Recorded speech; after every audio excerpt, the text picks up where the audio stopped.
এতদিন অনুব্রতহীন সংগঠন চলছিল বীরভূমে। তার অনুপস্থিতিতে লালমাটির জেলায় মমতা বন্দ্যোপাধ্যায়ের নির্দেশ মতো করা হয়েছিল কোর কমিটি। এবার সেই কেষ্টদা জেলায় ফেরায়, সবাই মিলে তার নেতৃত্বে লড়তে চান। তাই কালীপুজোর পর অনুব্রত মণ্ডল জেলার ব্লকে ব্লকে গিয়ে সংগঠন চাঙ্গা করার চেষ্টা চালাতে চান।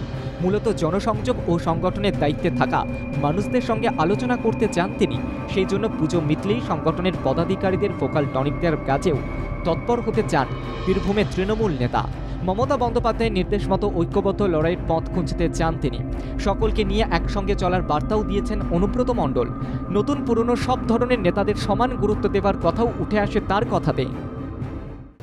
এমএলএ, লিডার, সভাধিপতি সবাই একসঙ্গে মিলে কাজ করে আর মানুষের পাশে থাকে।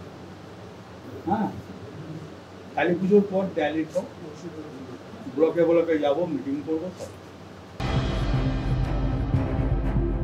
অনুব্রত মণ্ডল জেলবন্দি থাকায় 2023-এর নির্বাচনে তৃণমূল কংগ্রেসকে কিছুটা কড়া চ্যালেঞ্জের মুখে পড়তে হয়। তবুও পঞ্চায়েত ভোটে জেলা পরিষদে 51টি আসনে জিতে যায় তৃণমূল কংগ্রেস। 19 পঞ্চায়েত সমিতি ও 152 গ্রাম পঞ্চায়েত আসনে তৃণমূল কংগ্রেসের দখলে চলে যায়। দেখা যায় লোকসভাতেও তৃণমূল কংগ্রেস 2টি আসনে জয়লাভ করে। বোলপুর ও বীরভূম 2টি আসনেই ভোটে ঘাসফুল। শতাব্দী রায় থেকে অসিত মাল রেকর্ড ভোটে জয়ী হন। মমতা মডেলে ভোটের লড়াই করে তৃণমূল কংগ্রেস বিজেপিকে দাঁত ফোটাতে দেয়নি। এবার ভোট না থাকলেও জনভিত্তি বাড়াতে তৃণমূল কংগ্রেসের জেলার নেতা অনুব্রত মণ্ডল ব্লকে ব্লকে সফর করে সংগঠনের ভিত পোক্ত করতে চান। আমি যেমন বললাম সবাই মিলে করবো, আমরা আগে মিলে কেন করবো না?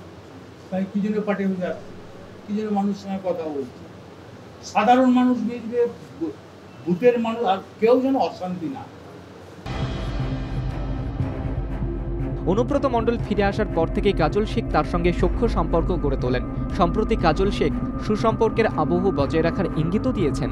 তাই বিরোধ অন্তর্দ্বন্দ্বের কাঁটা সরিয়ে অনুব্রত নিজের গড়কে আবার নতুন করে সাজাতে চান, তা তার কথাতেই পরিষ্কার। সৌতিক চক্রবর্তীর রিপোর্ট, বাংলা ঝাঁকো।